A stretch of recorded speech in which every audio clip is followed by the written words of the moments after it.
Hello yes welcome to our channel. ఈరోజు మన బోటిక్‌లో మగ్గం వర్క్‌లా కనిపించే కంప్యూటర్ వర్క్ అయితే తీసుకొనొచ్చాము. చూస్తున్నారు కదండీ ఎంత బ్యూటిఫుల్‌గా ఉందో. శారీ వచ్చేసి ఈ విధంగా గోల్డ్, సిల్వర్ అండ్ రెడ్‌తో అయితే హైలైట్ అయిందండి. సో, బార్డర్ కలర్ రెడ్ ఉంది. మనమైతే రెడ్ కలర్ బ్లౌజ్ అయితే తీసుకున్నాము. దానిపైన వర్క్ వచ్చేసి గోల్డ్ అండ్ సిల్వర్ కాంబినేషన్‌లో యూజ్ చేసి ఈ విధంగా చేశామండి. వర్క్ విషయానికొస్తే చాలా చాలా హెవీగా నెక్ ప్యాటర్న్ అయితే ఉంది. ఇంకా మిడిల్‌లో అక్కడక్కడ పికాక్ అండ్ ఫ్లవర్స్ అయితే ఉన్నాయి. చిన్న చిన్న లీవ్స్ అయితే ఉన్నాయి. బ్యాక్ సైడ్ అయితే మనం బూటా వర్క్ అయితే తీసుకున్నాము. బూటాకి కూడా డబుల్ స్టోన్ అయితే స్టిక్ చేసాం. నీట్‌గా హెవీగా కనిపించడం కోసము. ఈ విధంగా బ్యాక్ పార్ట్ అయితే హెవీగా అయితే డిజైన్ చేసాము. దాంతో పాటు ఫ్రంట్‌కొచ్చేసి ఈ విధంగా క్రాస్ నెక్‌లో అయితే వర్క్ ఏసామండి. ఇంకా హ్యాండ్ విషయానికొచ్చేసరికి ఇంకా చాలా డిఫరెంట్ అండి. చూస్తున్నారు కదా ఎంత బావుందో.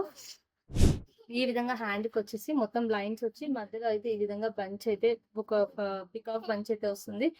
ఈ ఈ పొజిషన్‌లో. అంటే బార్డర్ వచ్చి బార్డర్ పైన మొత్తం లైన్స్ అయితే వస్తుంది. ఇది అయితే మిడిల్ పార్ట్ వస్తుంది. శారీకి కాంబినేషన్ శారీకి తగ్గట్టుగా డిజైన్ చేయడం అయితే జరిగిందండి. చూసారు కదండీ! మీ అందరికీ నచ్చిందని అనుకుంటున్నాను. నచ్చినట్లయితే లైక్ చేయండి, షేర్ చేయండి. Thank you.